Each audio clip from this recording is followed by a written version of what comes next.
Charge कितने तरह के होंगे? दो, पॉजिटिव चार्ज, नेगेटिव चार्ज, ठीक है। और अगर सेम टाइप ऑफ चार्ज रहेगा, चाहे माइनस माइनस रहे चाहे प्लस प्लस रहे, तो क्या होगा? रिपल्सन होगा। डिफरेंट नेचर ऑफ चार्जेज रहेगा, प्लस माइनस या माइनस प्लस, तो क्या होगा? अट्रैक्शन। नहीं समझे? इसको मैं अरेंज करता हूँ, फिर से समझाता हूँ। ठीक है,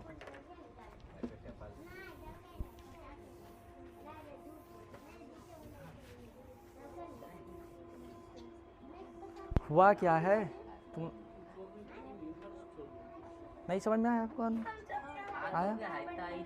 इजी बात था। तब मैग्नेट में भी होता है, सेम पोल रहेगा तो क्या हो? हाँ, बढ़िया। तब फिर से देखो, यहाँ पर ये चार्ज था प्लस पॉजिटिव चार्ज, यहाँ पर भी पॉजिटिव चार्ज था, तो इन दोनों के बीच में क्या होगा? अट्रैक्शन हो जाएगा? नहीं होगा, रिपल्सन होगा। मतलब ये इसको इधर फोर्स लगाएगा, इसको इधर फोर्स लगाएगा, यही बात है। तो चलो अब हम लोग समझ लेते हैं कूलम्ब्स लॉ। कूलम्ब्स लॉ में क्या है? कोई भी दो चार्ज बॉडी लो किसी भी तरह का, हम लोग यहाँ पर Q1 मान लेते हैं, यहाँ पर दूसरा चार्ज बॉडी मान लेते हैं Q2। इन दोनों के बीच का डिस्टेंस को क्या मान लेते हैं? D, या फिर R लेना चाहो तो R भी ले सकते हो। तो इन दोनों के बीच में जो फोर्स लगेगा वो क्या होगा? Directly proportional to product of charges. वहाँ पर क्या था? Product of masses. Inversely proportional to क्या होगा? Square of the distance between them, same square of the distance between them. अब दोनों को अगर मैच कर देंगे तो क्या हो जाएगा? Q1 Q2 अपन D स्क्वायर। प्रोपोर्शनल को हटाएंगे तो K Q1 Q2 अपन D स्क्वायर। समझाते हैं। K यहाँ पर कांस्टेंट है, ठीक है, जिसका वैल्यू है 9 इंटू 10⁻⁹। अगर यूनिट निकालना चाह रहे हो K का तो क्या हो जाएगा? थोड़ा सा देख लो, F D square by Q1 Q2। तो फोर्स का यूनिट क्या होता है? न्यूटन। D स्क्वायर मतलब D क्या है? Distance, metre square. Q1 Q2 charge का यूनिट होता है कूलम। क्या होता है? Coulomb per coulomb square. समझो, चार्ज का यूनिट क्या होता है? ऊपर चाहो तो लिख लो, चार्ज है, इसका यूनिट क्या होगा? कूलम्ब होगा। इसको हम लोग C से डिनोट करते हैं।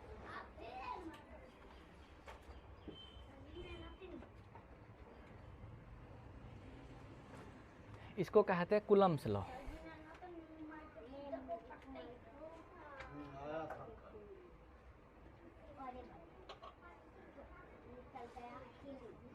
इसको भी लिख ले। इसको हम बहुत डिटेल से लिखवा चुके हैं। इसको हाँ, तो लिखने के लिए ही ऊपर से लेके नीचे। बिल्कुल। तो इसमें ज़्यादा कुछ नहीं बताएंगे, इसको बस ध्यान रखना कूलम्ब्स लॉ क्या होता है। आगे पढ़ोगे, बहुत डिटेल से पढ़ोगे, ये चीज़ें तो अभी शुरुआत हुई है, अभी बस झलक देख लो, आगे तो आओ, है ना। अभी पढ़ना चाह रहे हो तो अभी पढ़ा देंगे, मुझे कोई दिक्कत नहीं है। आप ही लोगों को दिक्कत है, 10 मिनट के बाद बोलने लगेगा सर क्या हो रहा है। हाँ, चार्ज है। क्यों? क्या ये चार्ज है? लिख ही लो, नहीं तो पता चलेगा।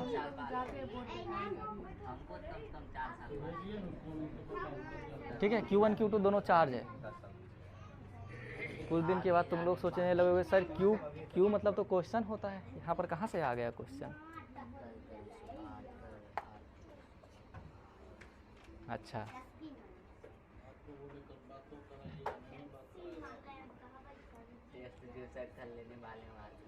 सर आज कौन सा दिवस है? कौन सा है? नहीं, चलो सर एक मिनट, सर नहीं लिखे, बस एक मिनट। अब इसका अगर स्टेटमेंट लिखोगे तो क्या लिखोगे? The force between the two charges is directly proportional to the product of charges and inversely proportional to the square of the distance between them. बोलो, लिखा दूँ? लिखा दीजिए। समझ आया नहीं?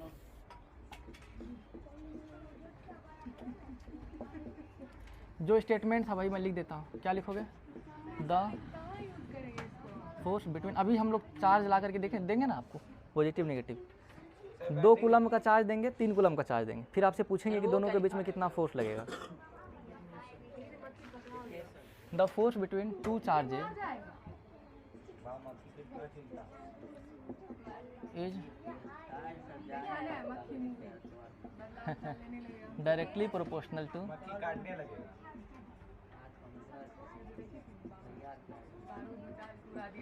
Product of charges and inversely proportional to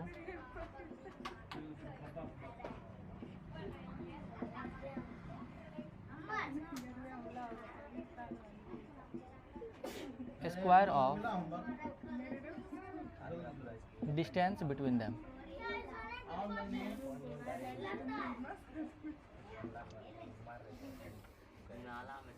क्या है? वही चीज़ ग्रेविटेशनल में जो होता था, क्या होता था याद है? Every object in the universe attract every other object with a force which is directly proportional to the product of their masses and inversely proportional to square distance between them. Ground डाला होता है। हम जो लिख देते हैं उसको देख के लिखते हैं, अपना मन से कुछ नहीं। नाला से कम नहीं हुआ? सर आज गिर गए नाला में। नाला में गिर गए? कैसे गिर गए? कुछ भी बोल रहा है सर, ग्राउंड में गिर गए सर, तो हल्का पानी था सर, कीचड़। अच्छा, अरे उसका मजाक नहीं उड़ाना चाहिए, कोई भी गिर सकता है ना। फुटबॉल खेल रहे थे सर, फिसल गए। तब तो इसको मैंने जस्ट कर चुका हूँ, फिर से देख लो Q1 हाँ तुम नाले में कूदा Q2 और कहाँ कूदा? D। दिव्यांश पहले डाला मगर हम उसके साथ कूद गए। दिव्यांश सबको बुला रहा था आजा।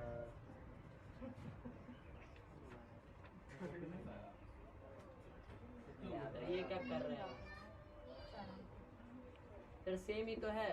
सेम ही। समझाइए नहीं मिनट डिफिनेशन किस चीज का है सर? कौन सा समझ पल्ले? नहीं आया क्या तब करेंगे इसका? सर, समझ में आया ना बस आपको? सर कुछ नहीं आया समझ में। बस समझ आया कि कैसे सर अभी समझाएंगे कहाँ, तुम लिखाइए। क्या नहीं समझा बच्चा? देखो क्या है? कूलम्स लॉ हम पहले भी समझा चुके हैं, ग्रेविटेशन लॉ समझा था ना। उसमें क्या होता था कि हर एक ऑब्जेक्ट में दो फोर्स लगता था, जो उन दोनों के मास के गुने के बराबर होता था। मतलब जितना ज़्यादा होगा वो उतना ज़्यादा होगा, उन दोनों के बीच में जितना डिस्टेंस होगा उतना कम होगा। सेम कहानी यहाँ पर भी हो रहा है। दो चार्ज है, इन दोनों का जितना मैग्नीट्यूड होगा, मान लो ये 10 कूलम्ब है, ये 12 कूलम्ब है, तो इनके मैग्नीट्यूड के प्रोडक्ट के बराबर। और इन दोनों के बीच का डिस्टेंस मान लो यहाँ पर है 3 मीटर, तो इसका डिस्टेंस क्या? तो उसको सॉल्व कीजिए सर। सॉल्व कर दो, बिल्कुल इसको सॉल्व कर दो ना, क्या दिक्कत है? देखो F इक्वल टू क्या है? K Q1 Q2 बटे D स्क्वायर। ये है क्या? कहाँ पता नहीं चला। अभी मैंने बताया K एक कांस्टेंट है जिसका वैल्यू 9 × 10 पे पावर 9 होता है। मैं जस्ट पीछे लिखवा चुका हूँ, तो K के जगह पर लिखोगे 9 × 10 पे पावर 9 इंटू Q1 तुम्हारा कितना है 10 कूलम, Q2 तुम्हारा कितना है 12 कूलम, बटे दोनों के बीच का डिस्टेंस कितना है 3, 3 का स्क्वायर कितना हो जाएगा बच्चा? 9। सॉल्व कर दो, बन गया। देखो 9 9 यहाँ पर ऐसे ही मर गया, कितना बच गया? 12 × 10 पे पावर 10। फोर्स है तो क्या हो जाएगा? न्यूटन हो जाएगा। अरे 10 लिखा जा। सर इसको निकल दीजिए। सर इसको भी गुना कीजिए। किससे काटोगे बच्चा? ये 0 ये 0 काट दोगे, मल्टीप्लाई में है ना। सर इसको भी गुना कीजिए। 12 के बाद 9 को 0 डाल दो, हो गया तुम्हारा गुना। 10 गुना। हाँ 10 गुना। अब समझ में आया? अब भी नहीं आया? आ गया? तो वही लिखा गया है, पढ़ दो एक बार क्या लिखा गया। देखो the force between the two charges is directly proportional to the product of the charges, product of charges and inversely proportional to the square of the distance between them, square of the distance between them. Sujata आप समझ पाए? कहाँ नहीं समझे? वो समझे? ये जो हुआ यही इसका कल आए थे क्लास, क्वेश्चन पूछा करो। तो आप बैठे हुए। पहले जाना पड़ेगा। चलिए फिर से समझिए, कहाँ नहीं समझे? कुछ भी नहीं समझे? देखा देखा। नहीं समझे? देखिए दो चीज़ आप समझिए, डायरेक्टली प्रोपोर्शनल समझते हैं क्या होता है? तो इनवर्सली प्रोपोर्शनल कैसा होता है? ये भी तो ऐसे ही होता है, जैसे force is directly proportional to K लिख दिया हमको प्रोटीन मिला है। तो सीधा सीधा, लेकिन वही अगर 1/K लिखेंगे तो ये क्या हो जाएगा? इनवर्सली प्रोपोर्शनल हो जाएगा। नहीं समझे? अगर सीधा सीधा है तो डायरेक्टली प्रोपोर्शनल, अगर नीचे में आ जाएगा तो क्या हो जाएगा? Inversely proportional. डायरेक्टली प्रोपोर्शनल का मतलब होता है कि अगर K को बढ़ाएंगे तो फोर्स भी क्या होगा? इसका मतलब उल्टा, अगर K को बढ़ाएंगे तो फोर्स क्या होगा? बस ये चीज़ को ध्यान रखिए। अब आ जाइए कूलम्स लॉ पर। ये क्या बोलता है? कोई भी दो चार्जेज ले लीजिए, इसको हम Q1 मान लेते हैं, इसको Q2 मान लेते हैं, ठीक है? सर 4 प्लस माइनस होता है तो 10 12 कहाँ से लिया? कुछ नहीं है तो ये भी प्लस है, ये भी प्लस है, plus plus minus. Minus plus रहेगा। कोई बात नहीं। हम लोगों को बस उसका मैग्नीट्यूड लेना है। हम सोच रहे थे मैग्नीट्यूड क्या करेंगे? क्या यूज किधर है? यूज़ किधर है? देखिए इंसान के बॉडी में चार्जेज है। चार्जेज क्या इस मार्कर के अंदर चार्जेज है? है तो करंट क्यों नहीं लग रहा है मुझे फिर? न्यूट्रल होगा। न्यूट्रल है तो फिर चार्ज कहाँ होगा? होगा एटम, इसमें एटम है तो चार्ज तो होगा ही। एटम में तो इलेक्ट्रॉन है, जब इलेक्ट्रॉन मूव करेगा तो करंट होगा ही, इलेक्ट्रॉन तो मूव करता ही है, तो मुझे करंट क्यों नहीं लग रहा है? वैसे मुझे थोड़ा थोड़ा लग रहा है। अच्छा मैं हड्डी हूँ इसलिए? सूरज को तब पकड़ा कर क्यों? चलो देखो इधर, तो क्या होगा? Force is directly proportional to इन दोनों चार्जेस के प्रोडक्ट का। नहीं समझे बच्चे? ये मान लीजिए 3 कूलम है, ये 4 कूलम है, तो इन दोनों का प्रोडक्ट जितना ज़्यादा होगा फोर्स इन दोनों के बीच में कितना लगेगा? उतना ज़्यादा लगेगा। अरे ऐसे ही समझिए ना, कॉमन सेंस। दोनों चार्ज को जितना बड़ा बड़ा करके लेंगे उन दोनों के बीच में फोर्स उतना ज़्यादा लगेगा।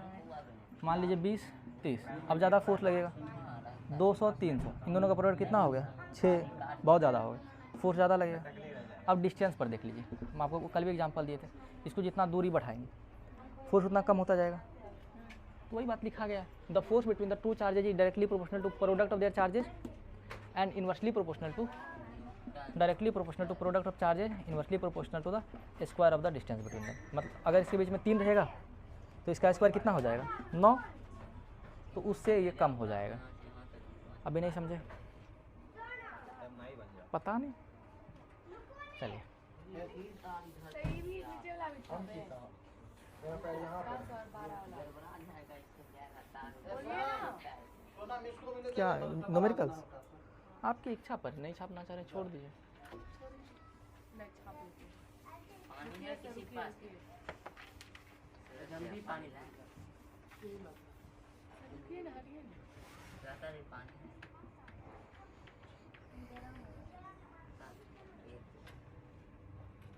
दे जाना तो सर एन पे क्या दिए हुए हैं?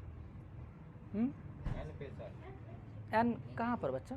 वहाँ पे न्यूटन है ये, बस ये 9 उसका वैल्यू था। सर ये रियल लाइफ में पानी किधर नहीं होता मिला है? पानी होगा। रियल लाइफ में किधर होता है मैं समझाता हूँ। सर न्यूटन कैसे आ गया? समझाइए। फोर्स का यूनिट क्या होता है? देखो हम लोगों को बिजली आती है, इलेक्ट्रिसिटी। बिजली आती है, कहाँ आती है? इस पे लिख के दिखा बिजली आते हुए नहीं देखा? घर में। हम्म, हाँ देखे हैं। क्या नहीं आते देखे हैं। स्विच से आते हैं। स्विच देखे, बल्ब जलते देखे? हाँ। कैसे जलता है बल्ब? उसमें नहीं लिखना है। जल के कैसे पता? येलो चमकता है, उसके बाद उससे रोशनी आता है। येलो चमकता है। हाँ। राइट। नहीं तुम अच्छे से देखना।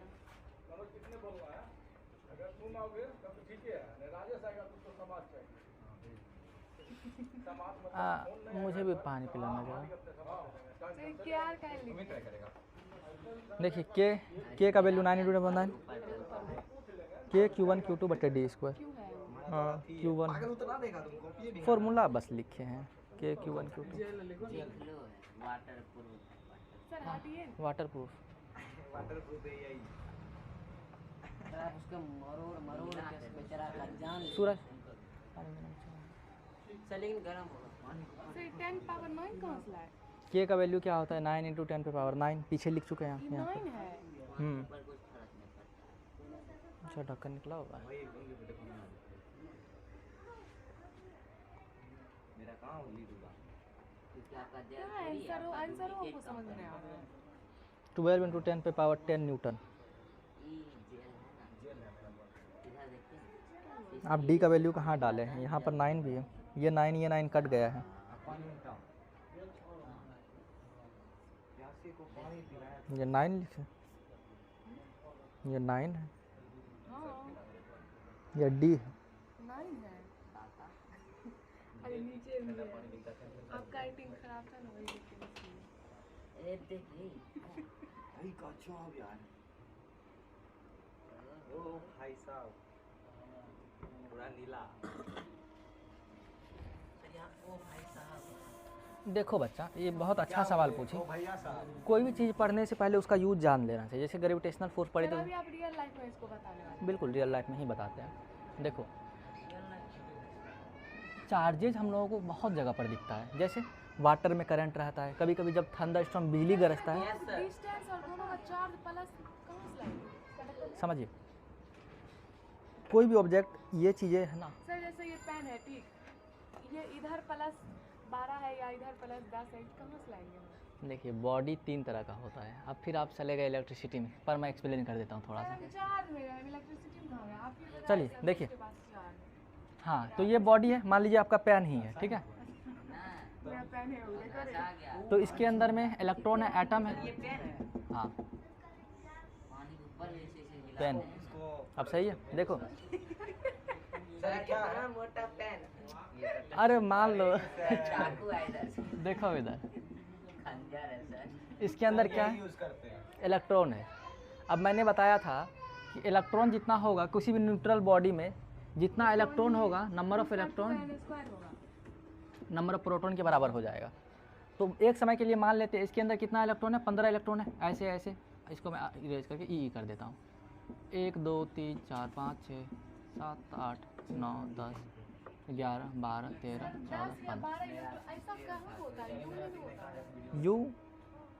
यू मास होता है, इलेक्ट्रॉन एटम का मास यू में तो नेग्लिजिबल होता है, नेग्लिजिबल। पर चार्ज नेग्लिजिबल नहीं होता है। चार्ज कितना होता है, 1.6 × 10 पे पावर -19 कूलम। ये क्या है अब? What is this? चलो सर कुछ नहीं वाला ये सर। तो ये क्या इलेक्ट्रॉन है, कितना इलेक्ट्रॉन है, 15। तो इसके अंदर क्या होगा, 15 प्रोटॉन भी होगा, यस और नो। सर आप जो बताए हैं जितना इस एक साइड होगा 10 है, इस उतना साइड वो 12 है, तो इस साइड Yes, और sir, उस साइड बराबर पहुंच होगा कि जाएंगे सर? हम। क्या कहना चाह रहे इस साइड 10? अच्छा अच्छा अच्छा, आप समझे, ये कहना चाह रहे इस साइड 10 कूलम है और इस साइड 12 कूलम है। मैं कह रहा हूँ कि देखिए समझिए गहराई को। पेन एक न्यूट्रल बॉडी है, इसके अंदर कोई चार्ज नहीं है, 0 चार्ज। क्यों? क्योंकि इलेक्ट्रॉन और प्रोटॉन क्या हो चुका है, कैंसिल हो चुका है। 10 इलेक्ट्रॉन था, समझिए। कहाँ ये कौन सा ऑब्जेक्ट का आप डिस्टेंस इलेक्ट्रॉन और प्रोटॉन दोनों अपना चार्ज को कैंसिल कर दिया है। काले तार का सर। अब मैं बताता हूँ आपको, समझिए। 10 कूलम होने का मतलब है, आप बोले कौन सा ऑब्जेक्ट का निकालें, चार्ज कहाँ से आएगा। जैसे मैग्नेट हम लोगों के पास आता है, उसी तरीके से चार्ज बॉडी, अरे थोड़ा पीछे जाएगा। समझिए, ये ना ये बॉडी था, एकदम जाओ। बैटरी समझ लीजिए। बैटरी, जब बैटरी को चार्ज करेंगे तो उसके अंदर क्या होगा, इलेक्ट्रॉन काफ़ी ज़्यादा बढ़ जाएगा। अब बैटरी कूलम है, बैटरी का चार्ज है। उसी तरीके से दूसरा बैटरी है, ये दोनों अलग अलग है। बिल्कुल अलग अलग चार्ज है ना। दोनों बीच में डिस्टेंस कहाँ से है? 2 बैटरी है, दोनों हाँ। के बीच में डिस्टेंस कितना है? एक बैटरी यहाँ पर है, एक बैटरी यहाँ पर है। इसको 3 मीटर की दूरी पर रख दिए, क्या दिक्कत है। फिर क्या निकालेंगे? इन दोनों के बीच में फोर्स कितना लगेगा, ये इसको कितना फोर्स से खींचेगा।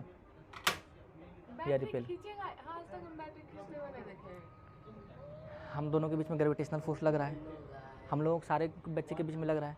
लेकिन ऐसा नहीं है कि सारे के बच्चे मेरे पास आकर के चिपक जाएंगे या हम जाकर के इसके, हम बताए थे क्या होता है। सर बैटरी में कैसे खींचा जाता है सर? दूसरे बैटरी से दूसरे बैटरी चलो। देखिए ये चीज़ें ना बहुत बेसिक कंसेप्ट पर है, इसके बारे में अगर आपको पढ़ना है तो आगे खैर हम करवाएंगे आपको, चिंता मत कीजिए। इलेक्ट्रिसिटी काफ़ी डिटेल से करवाएंगे, थोड़ा सा सब्र रखिए। ये चीज़ें जो है ना अभी के समय में, जो न्यूटन इलेक्ट्रिसिटी में वर्क नहीं किया है, गैलीलियो भी नहीं किया है। इसमें सर गैलीलियो का क्या बना? इसमें फायराडे का नाम सुनोगे, ठीक है, इसका एक्सपेरिमेंट। फ़ारेनहाइट का। सर यहाँ बहुत मच्छर काटता है। सर एक का नाम जीएन फ़ारेनहाइट ऐसा कुछ करके किसी का। हाँ हाँ वही जीएन पियूष, सर मलेरिया हुआ तो मरेंगे। बिल्कुल बिल्कुल। कुछ तो था। चलो नेक्स्ट हेडिंग डालो, फ्रिक्शन। फ़ारेनहाइट नाम। क्या? फ़ारेनहाइट नाम का कोई लोग था। फ्रिक्शन क्या होता है, फ्रिक्शन एक फोर्स होता है सर फ्रिक्शन चैप्टर पे आ गए। जो किसी मोशन को अपोज करता है, ठीक है। एक फोर्स चलो न्यू टॉपिक। विच सर वो खत्म हो गया। ओपोजेज, हाँ, new topic. Sir 15 electron 15 the motion of an object. नहीं याद कीजिए ना, छोड़ दीजिए, याद करने के लिए कौन बोल रहा है। Right the law of this person. क्या करेंगे उसमें? जो आपके दिमाग में है वो लिखिए। सर दिमाग में कुछ नहीं है तो क्या कीजिएगा, आपको याद करना पड़ेगा। अगल बगल से कुछ देखिए, कुछ मिल जाए। अगल बगल से कहाँ, एग्जाम बैठते हैं उसके बाद कोई नहीं दिखता। अरे थोड़ा थोड़ा तो है, एग्ज़ाम से जाने से पहले एक बार बैठ करके याद कर लीजिए। सब बाबा की फोटो देख लीजिए। हाँ तब चलो लिख लिए। फ्रिक्शन क्या होता है समझो। ई समझो, ये बक्सा है। क्या है बक्सा? यस सर, इसको धकेल। इसको इधर से फोर्स लगाए, कोई सा चैप्टर में था ना, इससे पहले समझो, करवाया है। करवाए है ना। इसको इधर से फोर्स लगाएंगे तो ये क्या होगा, आगे की तरफ मूव करेगा। फोर्स हम इधर लगाए तो ये आगे की तरफ मूव करेगा। तो ये हमेशा फोर्स को क्या करेगा, अपोज करेगा। मतलब आगे की तरफ मूव कर रहा है तो फ्रिक्शन किधर लगेगा, पीछे की डायरेक्शन में। अपोज करने का मतलब क्या होता है, पीछे जाना। ये आगे जाना चाहेगा लेकिन ये इसको क्या करेगा, पीछे खींचेगा। इसका जो सरफेस है, देखो फ्रिक्शन एक कॉन्टैक्ट फोर्स है, ये हमेशा कहाँ पर लगेगा, बिटवीन द सरफेसेस, ठीक है, सरफेस के बीच में। समझे या बच्चा नहीं समझे? जैसे साइकिल चला रहे हैं, साइकिल का पैडल मारना छोड़ दिए तो साइकिल क्यों रुक जाता है,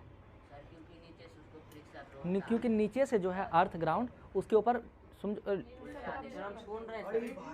तो उसके ऊपर जो है एक फ्रिक्शन ऑफर कर रहा है ट्यूब के ऊपर, टायर के ऊपर, है ना, इसलिए पढ़ चुके हैं। तो अब सुने होंगे कैरम के ऊपर हम लोग पाउडर छिड़कते हैं, क्यों छिड़कते हैं? हाँ, फ्रिक्शन को कम करने के लिए। फ्रिक्शन, बहुत अच्छा, फ्रिक्शन को कम करने के लिए। फ्रिक्शन समझा? तो अभी हम लोग समझेंगे फ्रिक्शन का types. Static friction, limiting friction, friction दो टाइप का होता है सर। स्लाइडिंग फ्रिक्शन और काइनेटिक फ्रिक्शन। बिल्कुल, बंद कर दो। बिल्कुल। Rolling friction, keep it right. Board में ले लो। लिख लो, फिर मैं इरेज करके एक्सप्लेन करता हूँ एक एक करके सारी चीज़ों को। एक ही है, एक ही। कौन है बनेगा? स्लाइडिंग फ्रिक्शन को हम काइनेटिक फ्रिक्शन भी कह सकते हैं। बना देंगे 40-50 लोग बना दिए था, बना देंगे। देखिए काइनेटिक, आप कंफ्यूज हो रहे हैं। काइनेटिक मतलब क्या होता है? काइनेटिक मतलब ये होता है कि क्या हो, मोशन में हो। बोर्ड का इंटर का जो बोलेगा। क्या जब स्लाइड करेगा तो वो ऑब्जेक्ट मोशन में नहीं होगा? हो सकता है, नहीं। चीज़ें बुक में आप अगर देखिएगा तो इसको इसके सामने दिया गया है। स्लाइडिंग फ्रिक्शन को हम लोग काइनेटिक फ्रिक्शन भी कह सकते हैं, लेकिन आप रोलिंग फ्रिक्शन को भी काइनेटिक फ्रिक्शन मतलब क्या, कि ऐसा फ्रिक्शन जो मोशन में होने के कारण ऑब्जेक्ट को ऑफर करे। हम एक एक करके सारे को समझाएंगे। बिल्कुल होता है, काइनेटिक एनर्जी भी होता है। तुम लोगों को बहुत ज्ञान है, पहले से देख रहे हैं। सर वो क्या लिखे हैं और के बाद? कहाँ बच्चा? काइनेटिक फ्रिक्शन में उसका दूसरा नाम।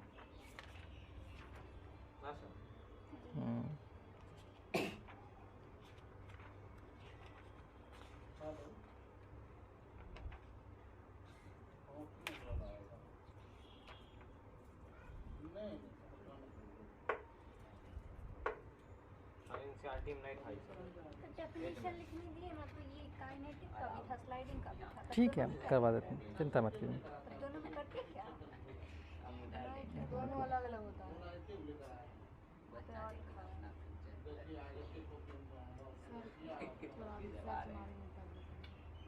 यार स्कॉर्पियो वाला कौन है? देखो रस्तो जाम कर दो। रोज लेकिन शीशे फोड़ दो। चलो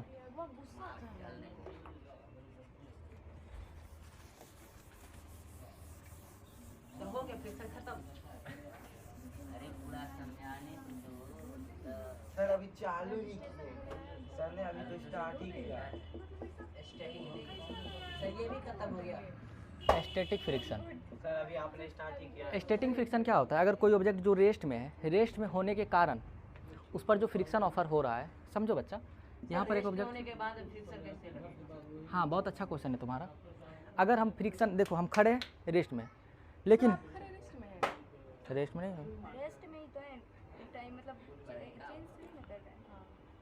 अगर मान लो नीचे से फ्रिक्शन हटा दो तो क्या हम खड़े रह पाएंगे? नो सर फ्रिक्शन कैसे हटा देते मान लीजिए, मतलब फिसल जाएंगे। समझ गए? तो क्या हम खड़े रह पाएंगे? नहीं रह पाएंगे, इधर कैसे ऐसे लुढ़कते रहेंगे, है ना। तो फ्रिक्शन का होना किसी भी ऑब्जेक्ट के लिए, लेकिन अभी मैंने बोला कि फ्रिक्शन रहने के लिए फोर्स का रहना जरूरी है, तभी तो अपोज करेगा। तो क्या फोर्स है मेरे ऑब्जेक्ट के ऊपर? बिल्कुल है, ग्रेविटेशनल फोर्स, है ना। तो मान लो इधर से हम फोर्स लगाए, देखो ये बोर्ड है, बोर्ड के ऊपर हम फोर्स लगाए इस तरीके से, क्या फोर्स मूव कर रहा है? No sir. ला सकते हैं। लेकिन फोर्स लगाए तो फ्रिक्शन ये मुझे ऑफर कर रहा है। सर फोर्स कैसे मूव करेगा? बोर्ड नहीं मूव करेगा। यस सर, यस हाँ, बोर्ड मूव कर रहा है? नहीं कर रहा है, लेकिन फोर्स लगाए तो फिर फ्रिक्शन भी लगेगा। लग सकता है। हाँ, गाना बजा देता था। यस सर, वही गाना बजाता था। इधर देखो, ऑनलाइन क्लास में 10वां पानी। तो फ्रिक्शन होने के लिए क्या चाहिए? फोर्स का होना ज़रूरी है। मान लो ये ऑब्जेक्ट रेस्ट पे है, हम इसके ऊपर फोर्स लगा रहे हैं, तो जब किसी भी ऑब्जेक्ट पर रेस्ट में रहेगा और उसके ऊपर फोर्स लगाया जाएगा तो वो जो फ्रिक्शन ऑफर करेगा उसको हम लोग क्या कहेंगे? Static friction. अरे नहीं आया तो छोड़ो, स्टैटिक मतलब ही होता है क्या? उस पर फ्रिक्शन जो होगा उसी हाँ। वजह से। सर आप बोले थे स्टैटिक- हिंदी में भी बताइए। स्टैटिक मतलब ही होता है रेस्ट। क्या होता है? रेस्ट। समझे? रुका तो क्या होगा? फ्रिक्शन से अपना काम कर रहा है बच्चा पे। ऑफर्ड ऑन अरे तुम तो टीचर को नाम देगा, हिंदी इंग्लिश ऑफर्ड ऑन एक साथ। एन ऑब्जेक्ट सर इसको बोल सकते हैं स्टैटिक या rest friction. Rest in rest is called काहे तुम डराता है, समझा? आपसे हमने समझ कहा। है ज्ञानी बाबा। Static friction.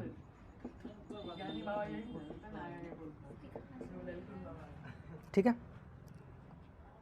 लिख लिए? नहीं सर ऑफर ऑफर्ड सर, मैं ऑन लिखे अभी तो मैंने इससे स्टार्ट ही अच्छा यहाँ पे लिखा हुआ है सर। क्या लिखा हुआ है? पढ़िए। सर लिखवाए थे अपोजिट फोर्स एट वीकनेस। हाँ, रहने दीजिए, बहुत बड़ा नहीं हो गया। सर इतना इजी है लैंग्वेज। अच्छा अच्छा, बोलिए बोलिए, क्या है opposite force? Act on act between surface of two object Hmm. When one object is in rest on the surface of another object. हाँ, तो आपको नहीं लग रहा है कि इससे सर बहुत इजी है, उसको समझ में नहीं आता। Friction offered on an object when in rest, when it is in rest, हम आज भी देखे थे उसको। है ना? Friction offer an object in rest is called static friction. ठीक है, आप रहने दीजिए, मत लीजिए। चलो समझो, अब लिमिटिंग फ्रिक्शन क्या होगा? 1.38 35 1.50 समझो। सर आप उसको मिटा दीजिए। अच्छा, 40 हाँ, तुम लोग चाहो तो इसको लिख लो, इसके ऊपर फोर्स लगाए। एफ जब भी कैपिटल एफ लिखेंगे मतलब फोर्स, स्मॉल एफ लिखेंगे तो मतलब फ्रिक्शन फोर्स। Friction force. तो ये ऑब्जेक्ट क्या रेस्ट में है? ठीक है, इस तरीके से लिख लो ताकि ध्यान में रहे। स्टैटिक फ्रिक्शन हो जाएगा। नेक्स्ट लिखो limiting friction.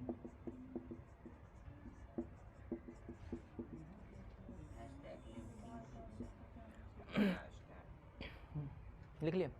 Yes sir. Limiting friction यहाँ छापने में काम हो गया। जो कि लिमिट में लगे फ्रिक्शन। लिमिट में लगे, वेरी गुड। नाम में ये लिमिट देखो। सर सही है। हाँ, नाम ही तो है। बिल्कुल सही है। स्टैटिक फ्रिक्शन में क्या था, ऐसे समझो, ये डंडा है, इसके ऊपर अभी फोर्स लगा, ये मूव नहीं कर रहा है। ये हमको कौन सा फ्रिक्शन ऑफर कर रहा है? Static friction. मूव नहीं कर रहा है, रेस्ट में है। Yes, sir। लेकिन तो आप किसी और अब तरीके से बताएं। रुक जाओ, कंप्लीट करने दो। लेकिन अब थोड़ा सा हम फोर्स लगा देंगे इसके ऊपर। गिर जाएगा। अरे मुझे समझाने नहीं दे रहे तुम लोग। चलो ये समझ लो, ये बुक है, इसके ऊपर फोर्स लगा रहे हैं, रेस्ट में है। सर ऊपर कर। तो ये ऊपर रख देंगे तो फिर फोर्स कैसे लगाएंगे? तो हवा में लगा लीजिएगा सर हवा में। पेशेंस। हाँ, तो ये अभी किस में है? Static friction. लेकिन जब अब थोड़ा सा फोर्स हम बढ़ा दिए तो मूव करने लगा। नहीं दिख रहा है। मतलब ऐसा लिमिटिंग, नाम ये लिमिट, मतलब लिमिटिंग फ्रिक्शन के बाद अगर तुम थोड़ा सा भी फ्रिक्शन ज़्यादा ऑफर करो, फोर्स ज़्यादा ऑफर करोगे तो बॉडी क्या हो जाएगा? मोशन में आ जाएगा। नहीं समझे लिमिटिंग फ्रिक्शन क्या होता है? It is the limit value of the friction. जिसे तुम थोड़ा सा ज़्यादा ऑफर कर दोगे फोर्स तो ये किस में आ जाएगा? लिमिटिंग। मतलब maximum value of static friction को क्या हम लोग लिमिटिंग फ्रिक्शन कह सकते हैं? Yes sir. नहीं समझ में आया? आगे सर एक बार दोबारा समझा दीजिए। क्या लिखा गया है? Maximum value of static. Limit में बढ़िया। ये समझ में आ रहा है। ये नहीं कि पास बस अब है। अरे नहीं समझ में आया बच्चा, ये क्या समझ में नहीं आ रहा? लिमिट, नाम देखो, लिमिट मतलब लिमिट। कर रहे हैं अपना। लिमिट में यूज नहीं कर रहा है, अनलिमिटेड यूज कर रहे हैं। समझो। ई था, इसके ऊपर फोर्स लगाए, नहीं जा रहा है, लेकिन सबसे मिनिमम फोर्स जब ये मूव करना शुरू कर दे तो उसको हमको लोग क्या कह देंगे? Limiting friction. मतलब नहीं समझे? कम से कम फोर्स जिसको लगाने के बाद पानी जब तो लिख लो, boil होता है, वही बात मैं भी लिख देता हूँ। ज़्यादा पे जाके वाइब्रेट होने लग जाता है। अच्छा, मैक्सिमम लिख दिया। Minimum maximum and minimum. 110 पे हम दूध गरम करते हैं। Maximum value of static friction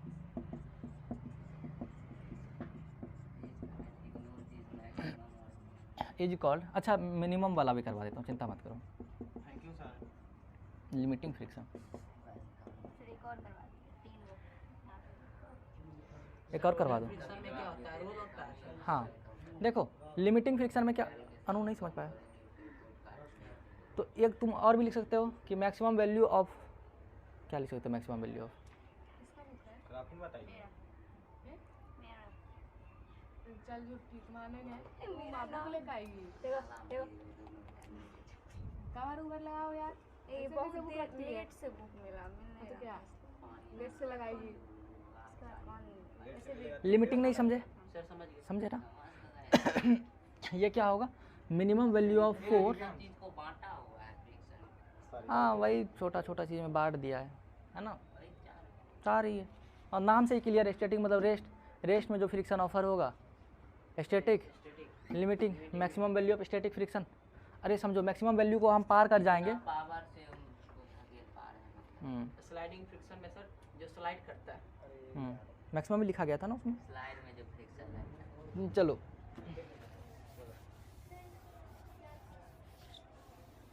sliding friction डालो।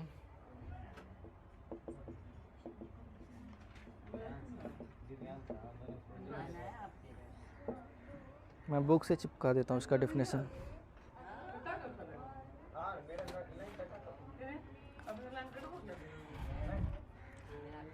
फ्रिक्शन बिटवीन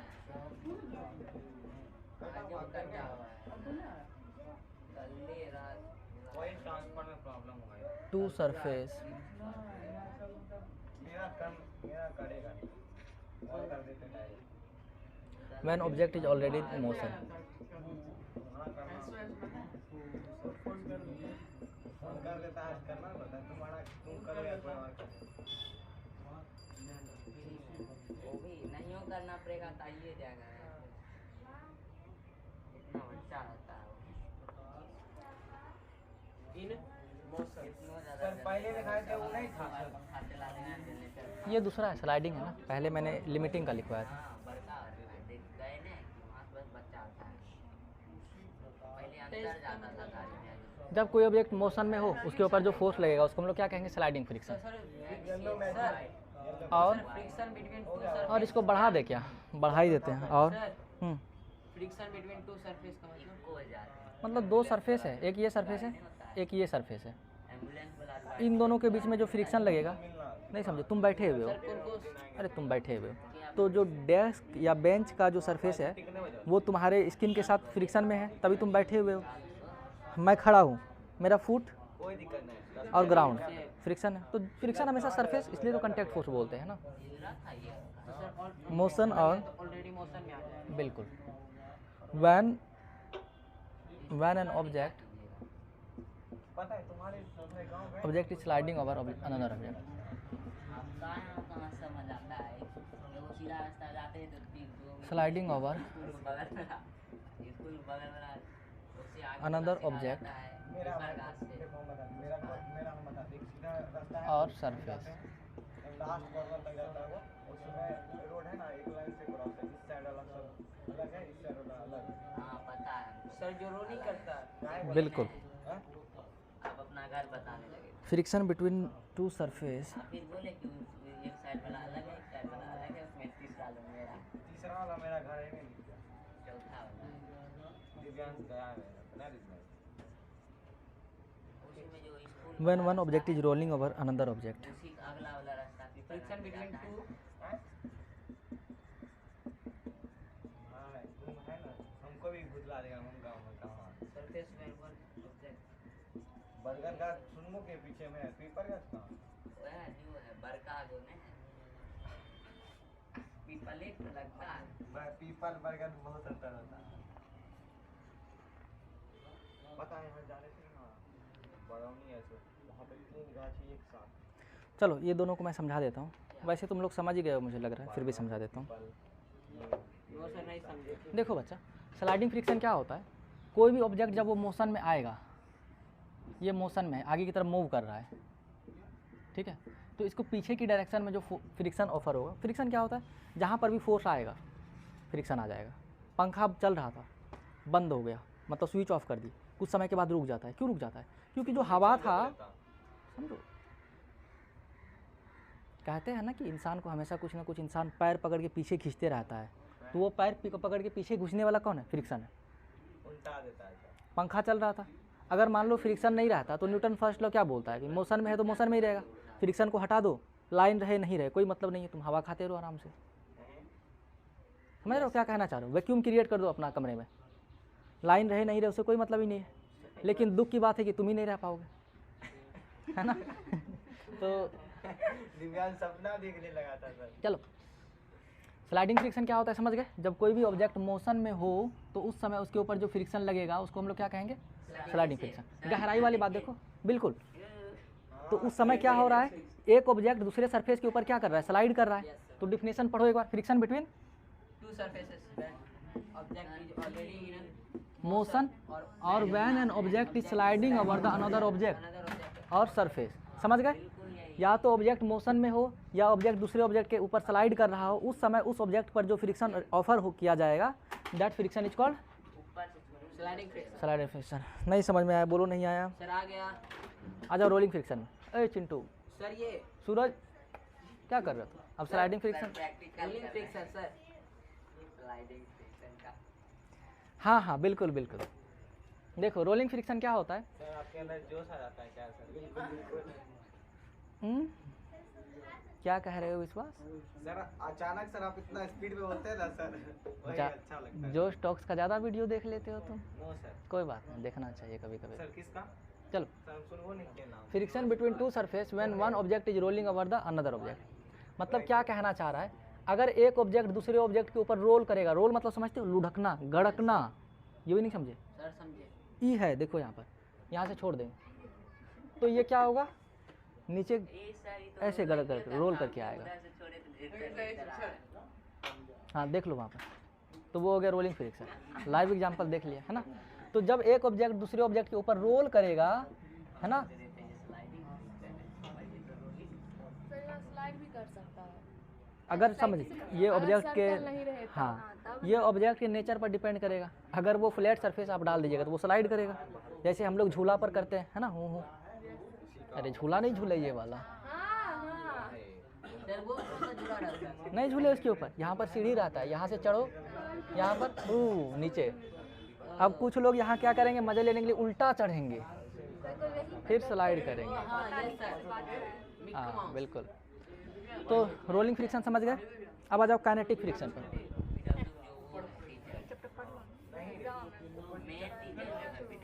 देखो kinetic friction,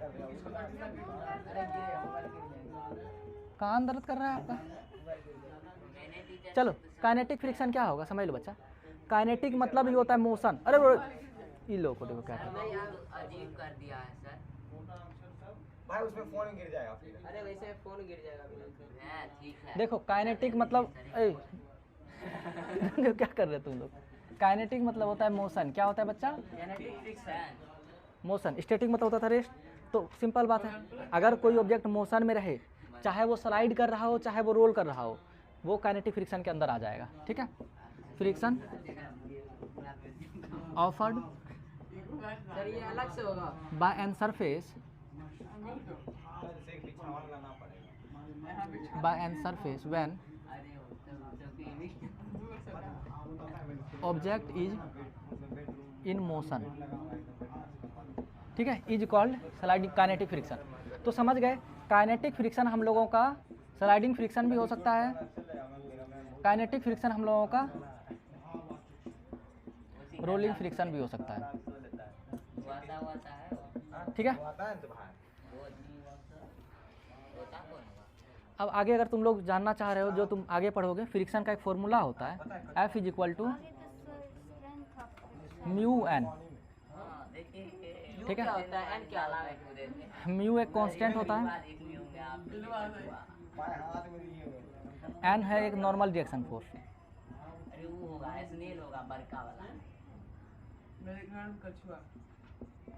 normal reaction force. अब समझो एन क्या होता है, म्यू क्या होता है। म्यू क्या है? अरे देखो ये सरफेस है, यहाँ पर एक कोई भी ऑब्जेक्ट रखा गया है, तो वो समझो नीचे की डायरेक्शन में क्या लगेगा बच्चा? ग्रेविटेशनल फोर्स लगेगा। अरे बोलो यस और नो। Yes sir. फॉर्मूला क्या बताए थे एफ का? M A. लेकिन ग्रेविटी के समय में क्या हो जाता है? ए जी बन जाता है। और ऊपर की तरफ देखो परपेंडिकुलर नीचे की तरफ ग्रेविटेशनल फोर्स, ऊपर की तरफ जो फोर्स लगेगा इसको बैलेंस करने के लिए इसको हम लोग कहते हैं नॉर्मल रिएक्शन फोर्स। क्या कहते हैं? बेसिकली इसको छोड़ दो, मैं नहीं पढ़ा रहा। अरे बताइए ना, आधा बता के छोड़ दी। नहीं है वैसे सिलेबस में, चिंता करने की बात नहीं है। नाम बताइए ना उसका। तो नाम देखो बताने वाले। ये क्या है, बैलेंस है, इसको एन से डिनोट किया जाता है, बहुत जगह पर आर से किया जाता है, तो अभी मैं एन से कर देता हूँ। अगर कोई भी ऑब्जेक्ट बैलेंस होगा तो ऊपर का फोर्स बताए थे, नीचे का फोर्स क्या होना चाहिए? बराबर होना चाहिए। तो क्या हम यहाँ से N is equal to M G लिख सकते हैं? बोलो यस और नो। तो ये फॉर्मूला में अगर हम एन के जगह पर एम जी डाल देंगे तो क्या म्यू एम जी बनेगा? चाहो तो लिख लो, नहीं तो छोड़ दो, किसी के सिलेबस में नहीं है। सर फॉर्मूला, सर तीनों फॉर्मूला लिख ले। आपकी मर्जी, लिख लो। मेरी मर्जी। अब आ जाओ फ्रिक्शन को कैसे बढ़ाएं कैसे घटाएं। हाँ, इससे पहले फ्रिक्शन हम लोगों के लाइफ में इविल है या हम लोगों का फ्रेंड है? फ्रेंड है सर। फ्रेंड। वो सर फ्रिक्शन कभी कभी सर इविल बन जाता है, कभी कभी तो आज इविल और फ्रेंड। इविल का एक वर्ड और यूज किया जाता है, फो। फो। ये तो माइक्रो इंजीनियरिंग वाला बात हो गया। सर फो क्या होता है? सर देखते हैं, बात सुन के ही मिटा दोस्त देते हैं। या दुश्मन। फ्रिक्शन है ये वैसे माइक्रो ऑर्गेनिज्म ज़्यादातर सब माइक्रो प्रकार ही लगता है। उससे पहले दिक्कत हो जाएगा। एक बात लिख लो, बहुत इंपॉर्टेंट बात है, तो फिर मैं करवाता हूँ। साइड में मैं यहाँ लिख देता हूँ, अरे यहाँ लिख देता हूँ, तुम लोग कॉपी के यहीं लिख देता हूँ। सिर के ऊपर लिखना सर, कॉपी का सिर कहाँ होता है? सबसे ज़्यादा होगा स्टैटिक फ्रिक्शन, हाँ ये मेरे भी कॉपी में लिखवाए थे। फिर होगा स्लाइडिंग फ्रिक्शन। इसको ध्यान रखना बच्चा, बहुत इंपॉर्टेंट है। ये तक नहीं सर आता। इतना फिर होगा अरे याद करने की कोई ज़रूरत नहीं, मैं समझा देता हूँ, ऐसे दिमाग में आ सर जाएगा। समझा दी, रोलिंग फ्रिक्शन, लेकिन फिर भी याद नहीं होगा। कोई बात नहीं, सर कहाँ बोले तुमको याद करना, समझ में चलो इसका मतलब बताइए ना क्या है? समझिए। सबसे ज़्यादा सर काइनेटिक सर ये वो छूट गया। काइनेटिक, ये तो ये दोनों काइनेटिक ही तो है। काइनेटिक मतलब मोशन में आना चाहिए, तो ये छोड़ करके ये तो रेस्ट में है। ये को छूट गया। लिमिटिंग छूट गया। हाँ स्टैटिक फ्रिक्शन का मैक्सिमम वैल्यू को ही क्या कहते हैं? तो वही लिमिटिंग तो इतना फ्रिक्शन। हो गया। हाँ, लेकिन वो तो रेस्ट में है ना, उससे ज़्यादा होगा तो उसको भी देंगे ना। आप लिखते हो लिमिटिंग जिसको डालना है तो यहाँ पर लिमिटिंग डाल दो। देखो सर लिमिटिंग पहले होगा सर। इधर तुम क्या बोल रहा है बच्चा? बीच में ना होगा स्टैटिक के बाद ना। क्यों? Maximum value of static friction, क्योंकि मैक्सिमम है ना। आपका वो मोबाइल तो रेस्ट में है, वो तो प्रूफ करने वाला है लेकिन वो नहीं किया है। आगे बात बताइए, फ्रिक्शन सर ज़्यादा लिमिटिंग फ्रिक्शन होगा, ज़्यादा स्टैटिक फ्रिक्शन होगा? आइएगा ज़्यादा होगा सर जाने वाला कॉन्सेप्ट में समझ में आया, बताइए ना। फिर मैं बताया कहाँ हूँ? पानी खत्म हो गया क्या?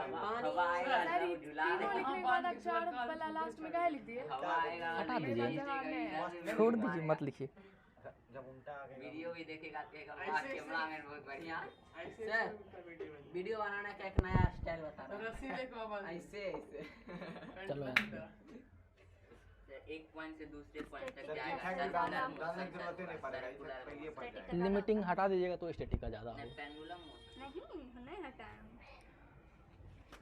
लिमिटिंग लिखे?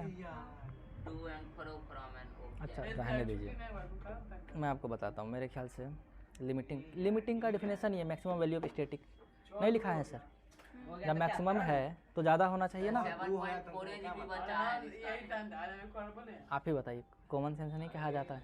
कॉमन सेंस चलिए, common sense sir common sense होता क्या पहले बताइए। सर कॉमन सेंस इसको आज अपने नाला में तो ज़्यादा यहाँ पे इरेगुलरिटीज तो मतलब 90% सब बोले थे हट चुका है, तो उससे ज़्यादा ही नहीं होगा। क्या 90% हट चुका है? देख रहे क्या ज्यादा बड़ा तो उससे तो उसमें रेस्ट में ही था, लेकिन थोड़ा सा तो मतलब सर विश्वास को गुस्सा नहीं आता है। हाँ। क्या चीज़ क्या ठीक है। चलो विश्वास को तंग करते हैं। कर रही थी, बताओ ना। मतलब ये कहना चाह रही है कि ये ऑब्जेक्ट है ना, स्टैटिक फ्रिक्शन था जब हम फोर्स लगा रहे थे, लेकिन जब लिमिटिंग फ्रिक्शन का बात करेंगे तो क्योंकि स्टैटिक फ्रिक्शन ही इतना ज़्यादा लग चुका है कि बहुत ज़्यादा इसका जो फ्रिक्शन का वैल्यू था, जैसे मान लीजिए यहाँ पर 10 न्यूटन फोर्स लगा रहे हैं, तो स्टैटिक फ्रिक्शन यहाँ पर मान लीजिए ये 8 न्यूटन तक ऑफर किया। 8 न्यूटन से लगा दिए तब तो स्टैटिक नहीं होगा। तब तो रेस्ट करना शुरू, मोशन में आना शुरू कर देगा। 8 न्यूटन तक ये स्टैटिक फ्रिक्शन मोशन ऑफर किया, लेकिन जैसे ही 8 न्यूटन से थोड़ा सा ज़्यादा लगा देंगे, 8 क्या है मैक्सिमम है, क्या मैक्सिमम वैल्यू को हम लोग लिमिटिंग कहेंगे? 8 से अगर छोटा रहेगा तो वो क्या होगा, स्टैटिक होगा, क्योंकि 8 के बाद जस्ट मोशन में आ जाएगा तो 8 लिमिटिंग हुआ, हम लोग का लिमिट हुआ। तो ठीक है, आप जो सोच रहे हैं थोड़ा सा विचार कीजिएगा, आपको आइडिया लगेगा। मेरे अनुसार से तो छुट्टी, हाँ जाइए, इसको समझ लीजिए थोड़ा सा, और दो बात समझ लीजिए सर पार्टी बस, 2 बात। ये सर आप कल सर चलो। कितने साल खो गए थे? स्टैटिक फ्रिक्शन परसों कितना साल हुए? विश्वास पूछ रहा है। सर वो पूछ बहुत रहा था। इंपॉर्टेंट क्वेश्चन है, क्या पता एग्जाम में डायरेक्ट आ जाए। यस सर ऐसे ही डायरेक्ट में आएगा, चलो। लिख लेते हैं। मनीष सर स्टैटिक फ्रिक्शन देखो 1 बच्चा, अगस्त 2023 को कितने साल के हो गए? सबसे ज़्यादा पहला 21 साल। कोई भी ऑब्जेक्ट अगर रेस्ट 22, में है, मान लीजिए ये है दीवार, इसके ऊपर हम फोर्स लगा रहे हैं तो वो फ्रिक्शन ऑफर कर रहा Yes, है, sir. लेकिन हम कितना भी मार जार करके थक जाएंगे, क्या हम इसको मोशन में ला पाएंगे? नो नहीं सर, ला पाए। बेसिकली लाएंगे, इसके बाद उड़ा तो स्टैटिक फ्रिक्शन सबसे ज़्यादा होगा। उसके बाद स्लाइडिंग फ्रिक्शन में कुछ नहीं है। स्लाइडिंग फ्रिक्शन में क्या है, एक ऑब्जेक्ट है इस तरीके से, या फिर मान लो ऐसे है, यहाँ पर इसको डाल दो, ये स्लाइड करना शुरू कर देगा, ये कंपेरेटिवली कम होगा। और रोलिंग फ्रिक्शन उससे भी कम होगा, क्यों? देखो देगा, ये गोल है, ऐसे ही गड़कने लगेगा। कुछ हुआ ना जैसे। अरे नहीं समझा तो देखो, सर समझ गए? टीवीएम मेटल ज्यादा रहता है, भारी रहता है बस। 2 बात नहीं जानना चाह रहे हैं। इसका टायर बड़ा बड़ा रहता है। 2 बात बहुत इंपॉर्टेंट बात है। सर 2 बात बहुत इंपॉर्टेंट है सर, चलो, बता 2 रहे बात हैं। सुनो। मेरा चलो, मतलब 2 बात। परसों कितना साल हो गया तो देखो संपर्क करें। पहली बात का, तू मार रुक जाओ, पहली बात का ए पॉइंट, 56, 53, पहली बात का ए पॉइंट है कि हम लोग हाँ, किसी में भी व्हील्स क्यों लगाते हैं। व्हील्स मतलब समझते हो, जैसे ये बॉडी था, बैग था, हाँ। बैग था। हम क्या कर रहे तो उसको ऐसे घींच करके ला रहे थे, सर ऐसे ज्यादा ऐसे। भारी वजन कम क्योंकि करने सर के लिए। रोलिंग फ्रिक्शन rolling वो friction। Static friction. लेकिन आप लोग फिजिक्स पढ़ने के बाद आप लोग बोले अब तो हम स्मार्ट हो चुके हैं, फिजिक्स पढ़ चुके हैं, क्या यहाँ पर व्हील्स लगा देंगे तो ज़िंदगी आसान हो जाएगा? Yes sir. नो आराम सर, से आगे खींचना move पड़ेगा करेगा। ना उसको सर। तो पहला का ए बात था, पहला बात का ए पॉइंट क्या, 5, 24 वाई वी दिखता है। बाय वी अप्लाई सर, या इसको भी कनेक्ट लिख सकते हैं, या ज्वाइन लिख सकते हैं, छोड़ दो मत लिखो, बस समझ लो, ज्वाइन क्या समझो? Wheels two and body. बच्चा सर बोल रहा अरे यार रख ले रहे दूसरा बात। ये ए का ए बात था। बी बात है, सर बी बात नहीं, दूसरा का बी नहीं ना, बात। एक का ही पहले कंप्लीट हो रहा है। है? अरे हैं। एक का ए बात, एक का बी बात। एक का बी बात ये है कि फ्रिक्शन हम लोगों के लिए दोस्त का है या इविल है। तो दोस्त है। दोस्त है तो देखो दोनों बात है, Yes, सिक्का sir. के 2 पहलू होती है। सर दोस्त रह के कुछ नहीं। अब परेशान हो, चलो इस थोड़ा सा हम लोग चर्चा करते हैं। आप लोगों के लिए होमवर्क ये रहेगा, परेशान हो चुके हैं आप लोग, मुझे पता चला। सर ये हम लोग को 9th क्लास, इविल है कि फ्रेंड है, सिचुएशन पर डिपेंड। आप खुश मत होइए, आपको ही बनाना है। NCERT रात में लाइट में है इसको वही तो ऑल मत करो, एक्सरसाइज क्वेश्चन सर जी। फ्रिक्शन में वो करने हैं। जैसे हम लोग क्या ग्रेविटेशन, सर 8 का अलग दे दीजिए ना सर, ब्रेक लगाएगा सर, और 6 को अलग दे दीजिए सर। नहीं। चलते चल जाता है।